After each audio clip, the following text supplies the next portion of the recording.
안녕하세요. 오늘 여러분과 함께 살펴볼 자료는 임팩트 프로토콜, 그 안에서도 시스템 파라미터에 대한 내용인데요.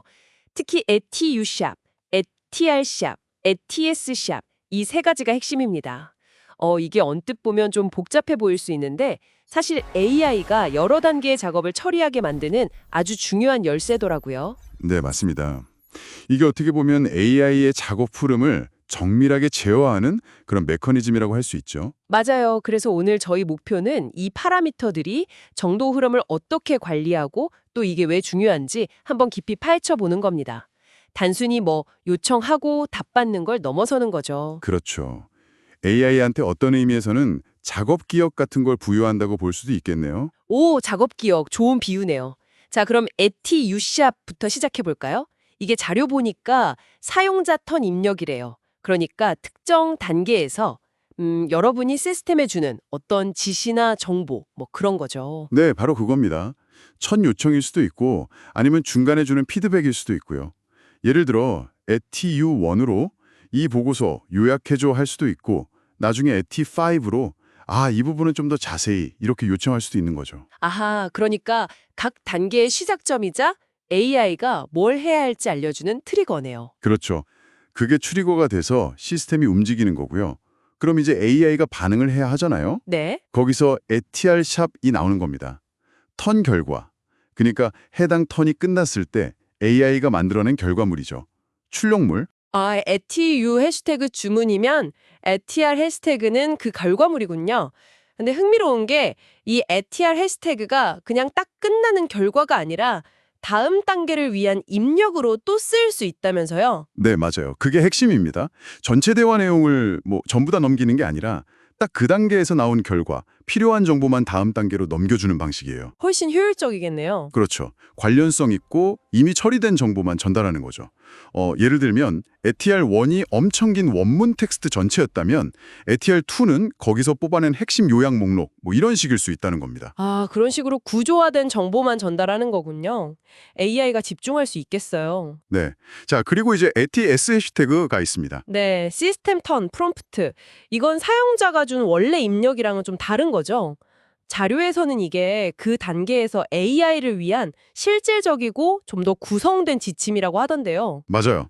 시스템이 만드는 거예요. 그러니까 사용자의 원본 요청, 예를 들어 ATU 해시태그나 아니면 바로 이전 턴의 결과, ATR-N-1 해시태그 같은 걸 재료 삼아서요.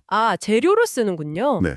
그걸 조합해서 AI가 이번 단계에서 구체적으로 뭘 해야 할지 그 작업지 시설을 만들어주는 역할이에요. ATS 해시태그가. 작업지 시서 이해가 확 되네요.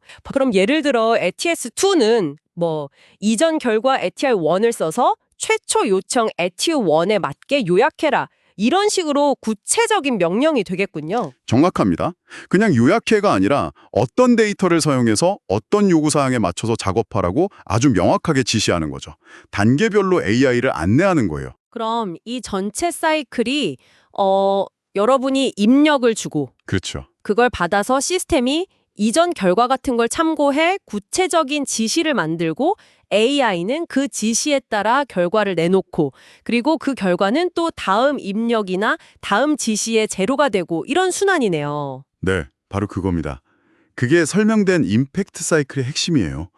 복잡한 문제를 잘게 나누고 각 단계에 필요한 정보만 정확하게 넘겨주는 방식이죠. 자료에 나온 그 연구 논문 요약 예시가 딱 이걸 보여주는 것 같아요. 맞아요. 그 예시 한번 볼까요? 네, TO1의 사용자가 논문 파일 올리고 요약해줘 한 거였죠? 그렇죠. 그러자 시스템이 TS1으로 AI한테 일단 텍스트만 추출해. 이렇게 시켰고요. 그래서 그 결과가 TR1, 이 그냥 원문 텍스트 덩어리가 나왔고 네. 그 다음 TS2 단계에서는 이제 그 원문 텍스트 TR1이랑 사용자의 최초 요청 TU1 요약해줘. 이걸 같이 묶어서 AI에게 전달하면서 첫 번째 요약 초안 TR2를 만들라고 지시했죠. 필요한 정보를 조합해서 주는군요. 그리고 여기서 피드백 반영이 중요했는데요. 사용자가 TU3로 특정 부분 좀 더 자세히 설명해줘. 이렇게 피드백을 줬어요. 네네. 그랬더니 시스템이 TS3를 만들 때 그냥 처음부터 다시 요약하는 게 아니라 네 피드백 TU3를 가지고 두 번째 결과물인 TR2를 수정해라. 근데 필요하면 첫 번째 결과물, 즉 원문 텍스트인 TR1도 참고해서 내용을 보충해라. 이렇게 지시했다는 겁니다. 와, 되게 정교하네요. 그냥 막 다시 하는 게 아니라 특정 버전을 콕 집어서 수정하라고 지시하고 참고할 자료까지 알려주고요. 그렇죠. 이게 가능한 이유가 바로 에티유 화살넷 사용자 입력, ETR 화살넷 AI 결과물 이런 정보 조각들이 각 턴마다 명확하게 딱딱 구분돼서 저장되고 참조되기 때문입니다. 그렇군요. 진짜 이 파라미터들 에티 유화살렛, 에티알 화살렛, 에티에스 화살렛 얘네들이 이름표 붙은 상자처럼 정보를 딱딱 담아서 다음 단계로 옮겨주는 거네요. 네, 맞아요. 사용자 입력 상자, AI 결과 상자, AI 작업 지시 상자 뭐 이런 식으로요. 덕분에 아무리 복잡한 여러 단계가 필요한 AI 작업이라도 훨씬 체계적으로 관리하고 제어할 수 있게 되는 거군요. 네, 단순한 대화를 넘어서는 거죠. 맥락이 아주 정밀하게 관리되면서 반복 가능하고 정교한 워크플로우를 만들 수 있게 되는 겁니다. 마치 레고 블록 쌓듯이 이전 결과 위에 AI가 새로운 자극을 차곡차곡 쌓아 올릴 수 있게 해주는 거네요. 정확합니다. 이 정밀한 맥락 관리야말로 이 시스템의 진짜 강점이라고 할 수 있겠습니다. 자, 그렇다면 마지막으로 여러분께 한번 질문을 던져보고 싶습니다. 이런 시스템, 그러니까 각 단계의 정보 흐름을 이렇게 세밀하게 제어할 수 있다는 걸 알게 된 지금, 여러분이라면 어떤 종류의 복잡한 작업을 AI와 함께 설계해보고 싶으신가요?